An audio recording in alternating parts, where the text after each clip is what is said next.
Welcome to Game Time, episode number 5. I've got my brothers, Brian and Brady, both coaches. Let's get straight into the first quarter. We're going an audience question. How do you hold players accountable and not embarrass them, make them want to quit, make them lose confidence, that kind of stuff? Anybody have any tips?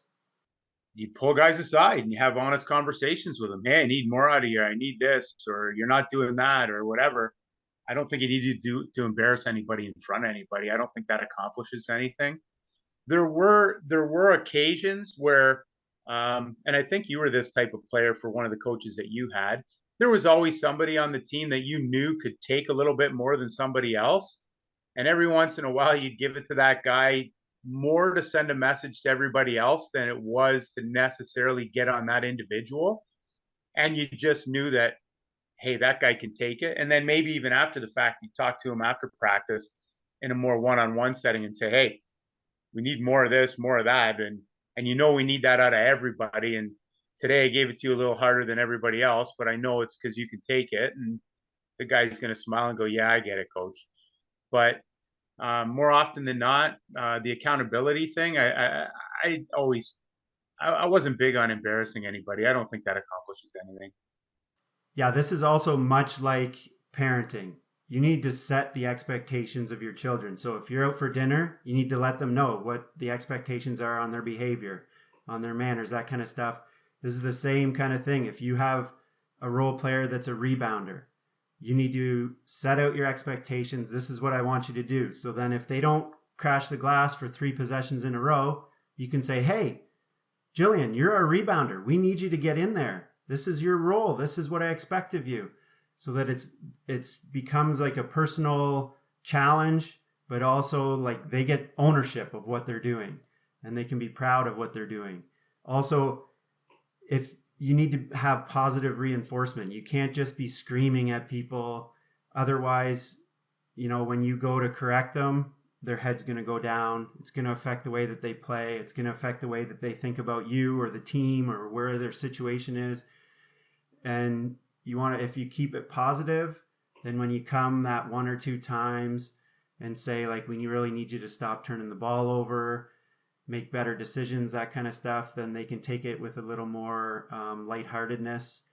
Yeah, I agree with all of that. I mean, I played for a lot of coaches who weren't really the most encouraging when it came to on the court stuff. And, as someone who liked to shoot the ball a little bit, maybe a little before it was a big thing, if I made 2 or 3 in a row, sure, you can shoot the fourth one. But if you miss 2 in a row, you better not shoot the third one.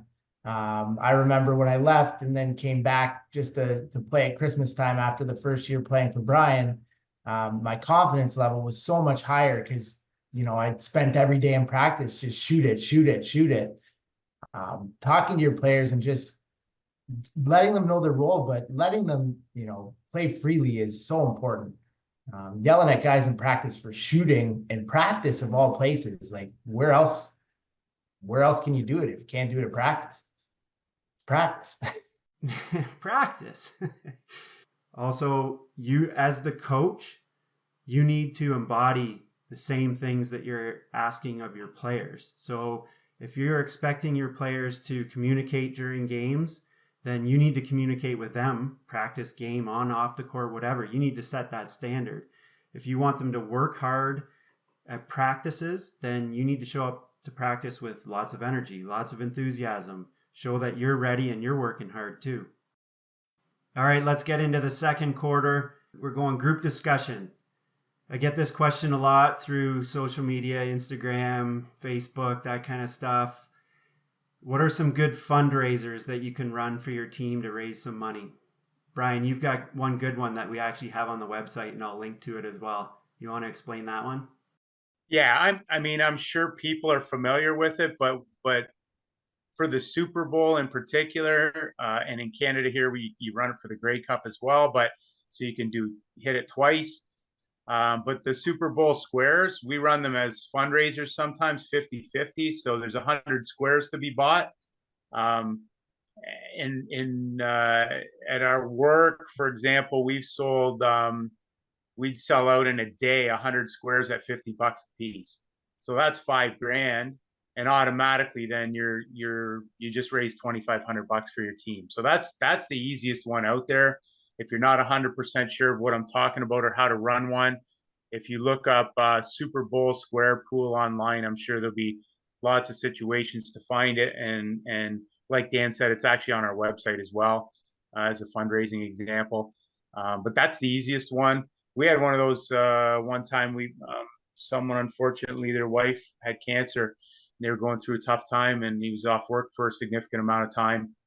We ran a couple of them that year at $100 a square. So we made them 10 grand, and happened in like days. So usually those are good ones. Anytime you can get the public or people involved where there's something in it for them and they can follow or see it is better. I always hated as a parent when I was coaching or when my kids were playing stuff, when they come home every month with a different, sell these chocolate bars, sell these raffle tickets, sell these things. And they were like $5 at it. Like, how many times can I go back to the same people for $5 more or 10 more bucks? I've always thought of it as hammer people once really hard and see how much you can get and get it all out of the way once rather than 10 small ones over the course of a whole season. Yeah.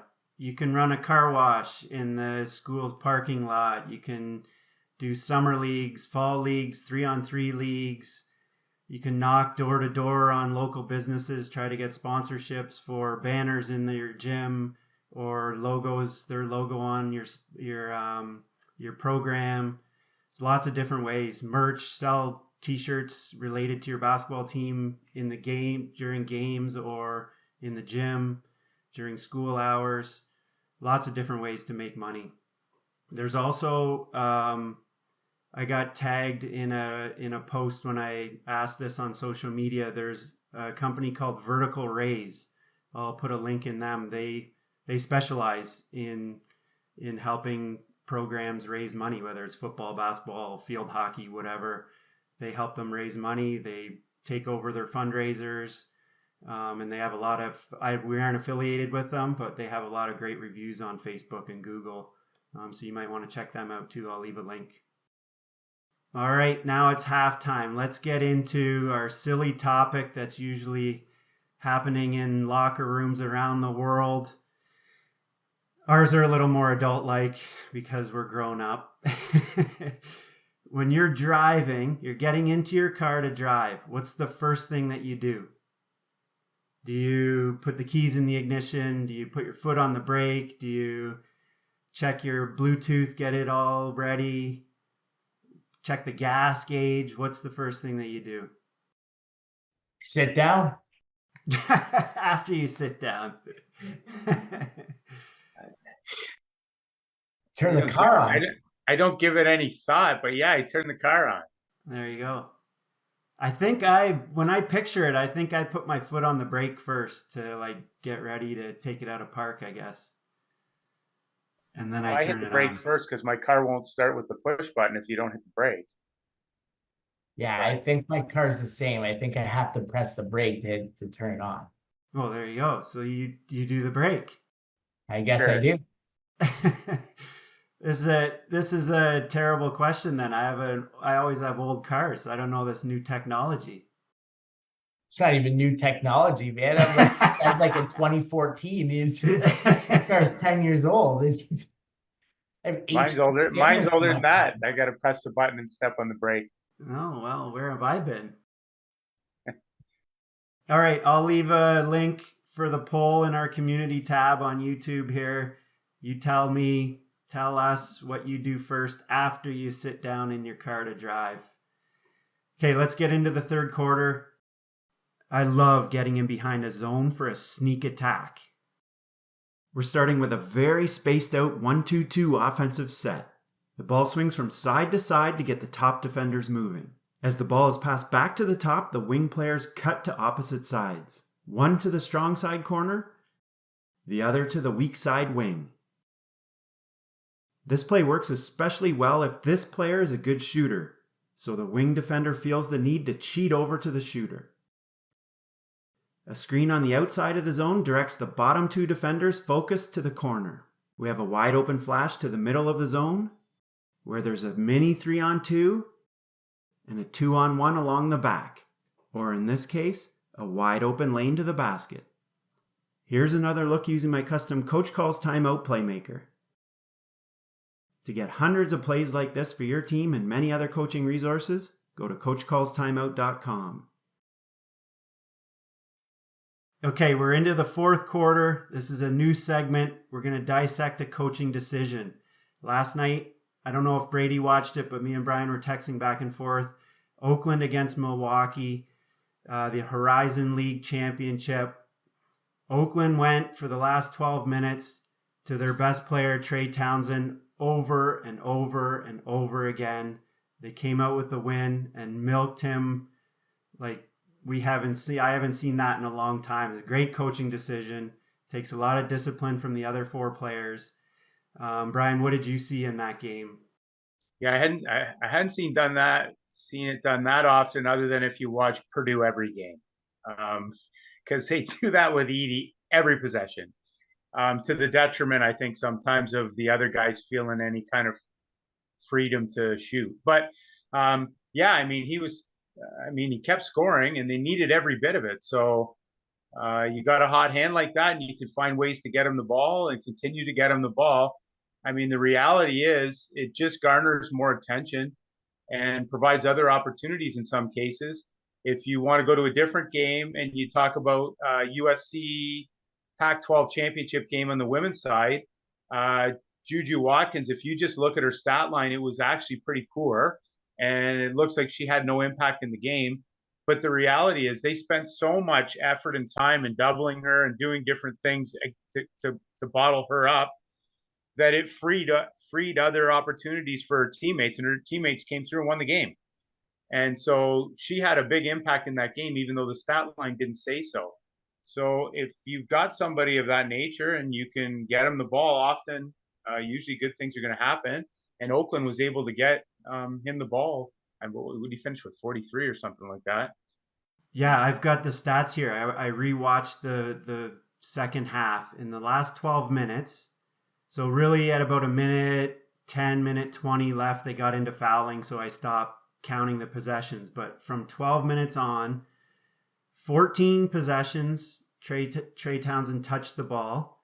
They scored 22 points. That's a 1.57 points per possession. When he didn't touch the ball, there were 6 possessions. They scored 3 points and shot 16%. For context, Oakland in their half-court offense is usually a 0.95 points per possession. And with him, they were 1.6 basically. And the best team in the country is Indiana State in the half-court at 1.07. So just kept going to him until the defense could stop him, and they never did, and Oakland got the win. And they needed every bit of it. I mean, it was close right down to the last minute. Yeah. And it was. There wasn't a whole lot of adjustments made to stop him from getting the ball. And like you said, he was extremely efficient. So why wouldn't you keep giving it to him if you can? So are there any cautionary things that you have? I know you talked about with Purdue and Edie. They do it all game long. So it is kind of like, am I allowed to shoot? Am I not allowed to shoot with the other 4 players? That's what I would be most worried about, right? If I watch him, there are occasions where, to me, I watch and it seems like some people are hesitant to score if he hasn't touched the ball on the possession yet. And, there's a Pandora's box thing in there. Do you want to force him to touch the ball all the time, or you want to give some freedom at the risk of him not touching the ball as often as he does? So I understand from both sides of it what you might want. And obviously he's extremely efficient and a good decision maker. He doesn't force things either. So you do want him to touch the ball all the time, but the detriment or potential detriment is maybe a lack of confidence in others to score when they maybe could. Yeah, one of the other things I'm thinking of as well is if you're wanting to do this with kind of a high shot attempt kind of person, it may not work as well, or someone who doesn't make as many good decisions as Townsend and Edie seem to do. They play under control, and both of them, I mean, Townsend's possessions were mid-post, a bit of high post and a lot of low post. It wasn't anything on the perimeter. There were no crazy threes being taken. It was just back you down. I'm stronger than you, and I'm going to keep scoring. I didn't catch that game, but to that point earlier about Juju and that USC game, I did watch that one. You know, like you said, she only scored 1 or 2 field goals, but a lot of that had to do with the fact that when they played Stanford earlier in the year, I think she scored like 50 of their 65 points in a win. And, you know, Stanford's got one of the greatest coaches of all time, the winningest coach of all time. And she overcompensated trying to take Juju out of the game. And at the end of the day, it hurt them in that Pac-12 championship, and they lost the game there. So even the best coaches struggle sometimes to deal with, you know, stopping the best player, but then sometimes you overcompensate and you lose because of it as well. All right, let's get into the stat of the day. Brady, we're into the final segment of the show. Brady's going to present a stat that's going to blow our mind. This one is pretty crazy. You know, I'm going to give a lot of LeBron stats in this just because it's everywhere. It's just pops up and it just blows your mind every time you see it. But his career stat line of 27 points, 7.5 rebounds, 7.5 points a game his entire career. Yeah. Yes, is you know, so the LeBron line is considered to be 27, 7, and 7. He's never once had that in a game. He's never one time had 27.7 boards and 7 assists in a game. So that's his career averages. It's just crazy to think. That is crazy. How many games has he played? He's at like 1,200, 10 in a row, 10 points in a row. So maybe 1,300, 1,400. Yeah, he's got maybe be more. I think more than that. He's probably at about 1,600, 1,700. Yeah. Yeah, that's crazy. Never done 27, 7, and 7. Wow. All right, that's the end of the show. Send this to a coaching friend. Hit the like button, hit subscribe. We're going to keep doing these. We had 3 more episodes after this, and then we'll take a break for the summer. But thanks for joining us. We'll see you at the next episode.